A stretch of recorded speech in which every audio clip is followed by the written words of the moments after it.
Hey everybody, welcome to the next episode of the Strand Tennis Center podcast, filled with tips, advice, tennis, not tennis, just life advice too, whatever you need. Like it on YouTube, share it on the podcast as well. Thank you.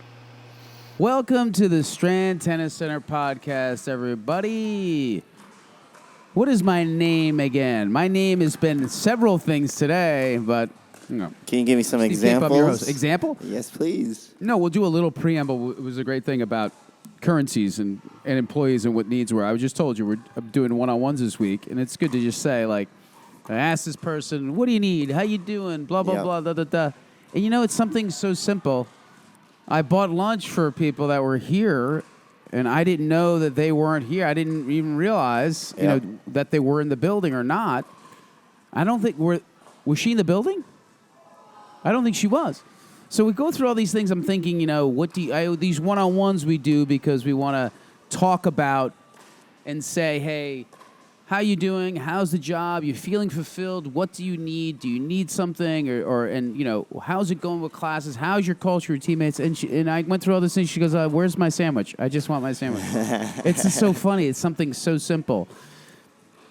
I guess it's a little less included, maybe. I don't know. Yeah, you want to feel included, number one. So a couple of psychological things. Yeah, you want to feel included because it's a cultural, in the culture, in the group of work, you want to feel included. And if you don't feel included, it's a hit on your self-esteem. It's a hit on you as a person. You feel like people don't like you. Mm-hmm. And sometimes... And this is a great lesson. Sometimes you put things on people and it's not true. It's just an omission. No one is even thinking about that. No one's saying, oh, we don't like this person. We're not going to get them a sandwich. Yeah. I really think it was like 1 o'clock. She wasn't even in the building yet. Probably not. She left. Like she had the morning and she was gone. So it was just people that were here. It was an impromptu thing. You even said no to me. I did. And I had to go. And then you wrote it down on a piece of paper for me. Sloppy Joe. Would you get a Sloppy Joe? Pastrami Sloppy Joe. Well, yes, anyway, sir. It's not an ad, but Milburn Deli is fantastic. They do a great job. Food is awesome. They're quick. Sandwiches are just flawless. And I didn't realize how many locations they had, by the way. I didn't know I they thought were. they only had one. What? I thought they only had that one Well, by the river. I went through the Milburn. It was like Westfield, this. It seemed like a lot of different locations. Makes sense. A lot of different locations. So we've been going through a mental toughness series. We're supposed to have a guest. We'll get him here soon, not today. A pickleball player that's traveling around. So we'll hopefully get him next week. And then we're going to have, again, Sergey Brylan in here. But really, I'm just going to talk about... I've been listening to a lot of things about successful people, whether they're billionaires, millionaires, entrepreneurs, founders. You should listen to the Founder podcast. You'd like that, too. Founders. Great podcast. Okay. This gentleman, Dan, what's his name? I got to get his name. I should get his name right. So he's a Founders podcast. Everybody will know it before I say it. But his name is David Senra. So he's on a mission to read 1,000 founder books. He's on episode 301, and he just reviews the book about between... Tiger Woods, just successful people. Michael Jordan. Okay. Charlie Munger. You know who Charlie Munger is? Who's that? What? No idea. Berkshire Hathaway. You know who Warren Buffett is? Oh, okay. That's his partner. Oh, I didn't know that. Sam Walton, Walt Disney, all these things. So really the common theme with all of these founders, and anytime, I guess we're just going to go into this, anytime you want to be successful, it really has got nothing to do with success. It's got to do with taking your bad idea, taking your failure, and not stopping or not quitting. And that's the biggest thing. I mean, I've probably talked about this 100 times, but again, all these things you listen to, it's such a common theme. You are not going to be successful when everything goes easy and goes well. It's when things don't go well that something else happens in a different avenue that opens you up to success. I was just listening to Barbara Corcoran. You know Barbara Corcoran's, she's from Shark Tank. Okay. So it's great. So they were doing a thing on Bigger Pockets, which is another great podcast. So she was like, running her initial start of a real estate company in her home.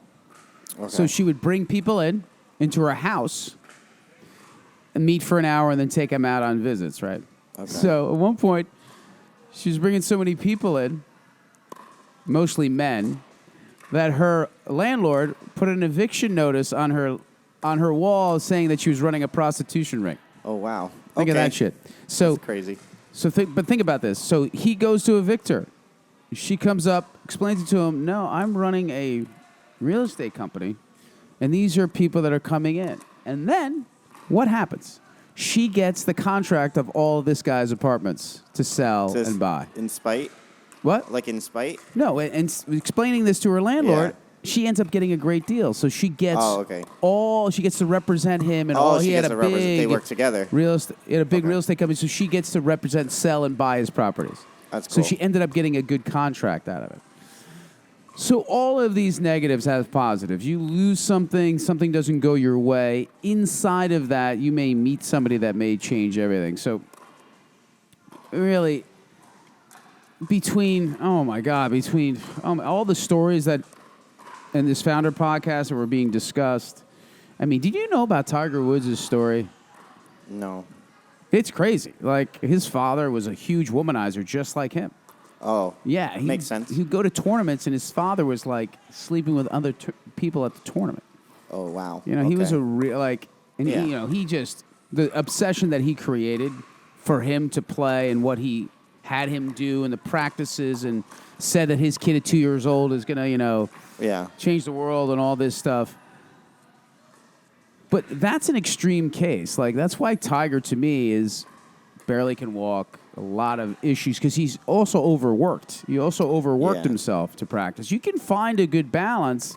Now, don't think you can find a good balance and be hugely successful.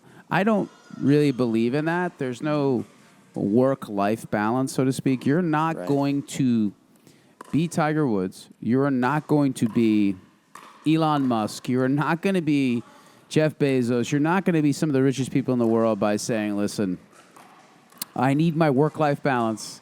Yeah. I need my time off. Now, the problem is, we talked about it, the key or the major causes of depression are when people have these huge goals, they don't know themselves, they don't work for them, and then all these other people accomplish things they want to, and they're depressed. Instead of just saying, hey, I'm just not this person. Yeah. I like going to the softball game. I like hanging out with my friends. And I'll make some money. You know what I mean? I'll make a living to live my life. Now, that's okay, too. The problem is people don't know themselves. Okay. So they have these huge goals. They don't do anything, and then they're depressed. Okay. Just lower your expectations, and you'll be happy. I mean, know who you are. It's, sometimes, and it's the same thing with me, sometimes you're like, well, do I, can I really be this person? I can be more, but I don't think I could ever be like Musk. These guys are not. These guys are so.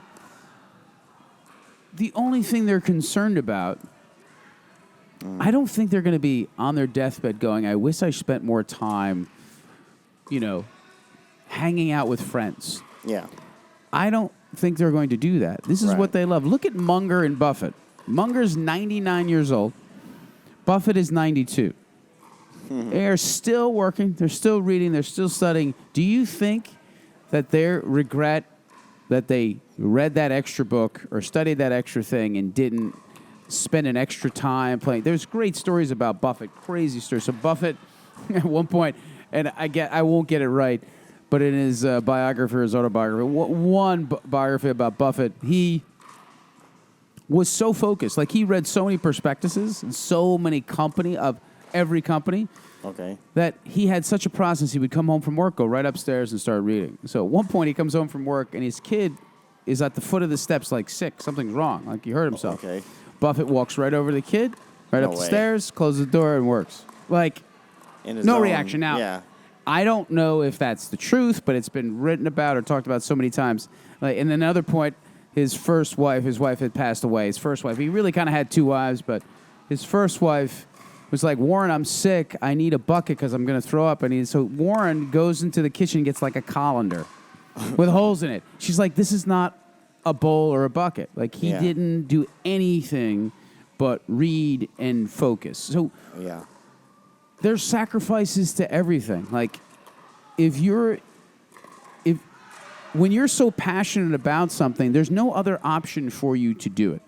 Right. Like, they're talking about, and they asked Buffett if he only had like $10,000 again, what would he do? Well, every publicly traded company, I think there's 10,000. I would read every prospectus on them. There's like, and then the person said there's like 10,000. I don't know how many, 40 something. He goes, well, start with the A's. Yeah. You know what I mean? It's just there's no riddle or mystery for hard work, and there will be sacrifices, right? You will have a situation where his wife left, went to San Francisco, couldn't deal with it, and said, hey, one of her best friends, can you take care of Warren? And then it became like almost two wives. Like, it was like a... You know what hard work reminds me of? What? Like going to the gym, right? If you want to lose weight or gain weight, gain muscle, you have to physically put in the work to make it happen. You can't go once a week. You can't, you know what I mean? You have to be fully committed to it.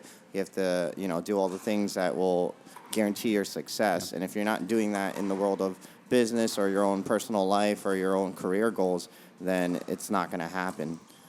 Yeah, I mean... And everyone looks for like a easy option to lose weight or gain muscle or whatever it is, in terms of...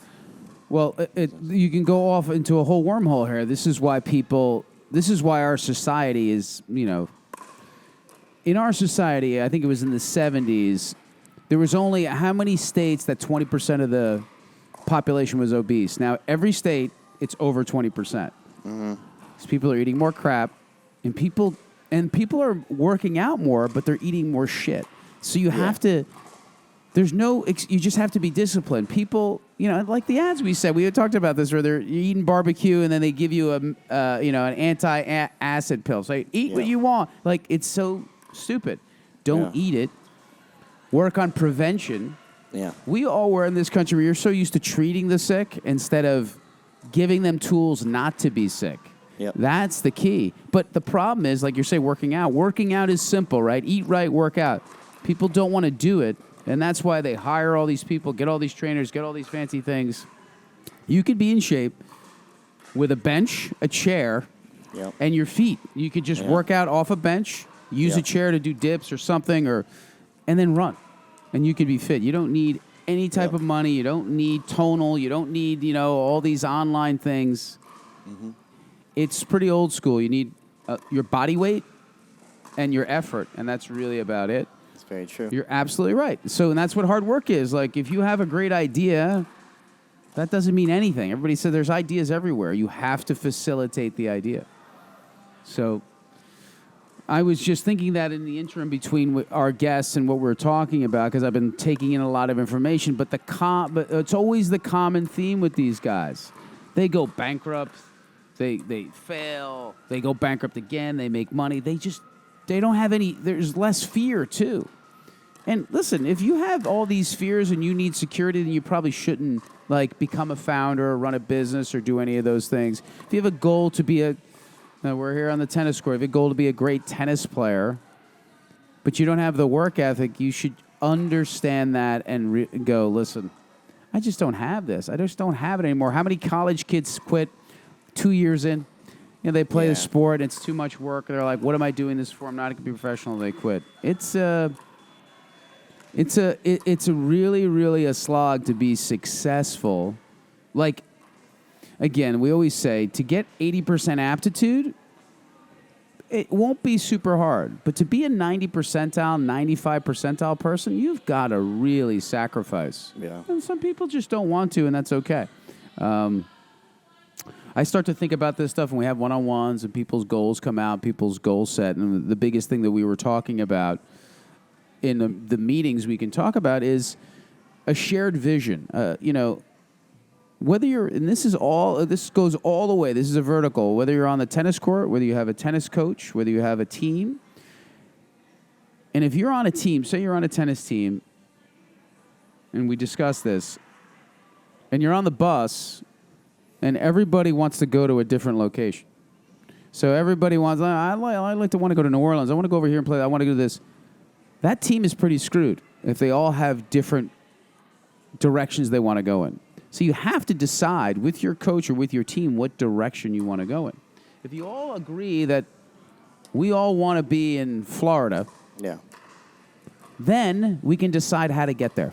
We can decide how to manage that process, whether we want to fly, whether we want to drive, and then we can figure that. But we have the same goal set. If you're with your coach and he's got these goals for you and you don't have it, if you have these goals for you that you don't have them either or whatever, they're not matching, it's going to be trouble. So on the court, you have to have a common goal set with your tennis partner, with your doubles partner, with your team. If you don't have a direction you're going in, it's going to be a mess. So having that common vision, so in a business we say the same thing. If we don't have a common goal,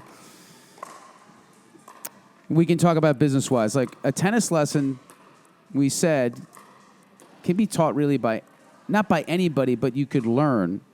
You could learn the forehand from anyone. You can teach it, you can learn it, you can understand it.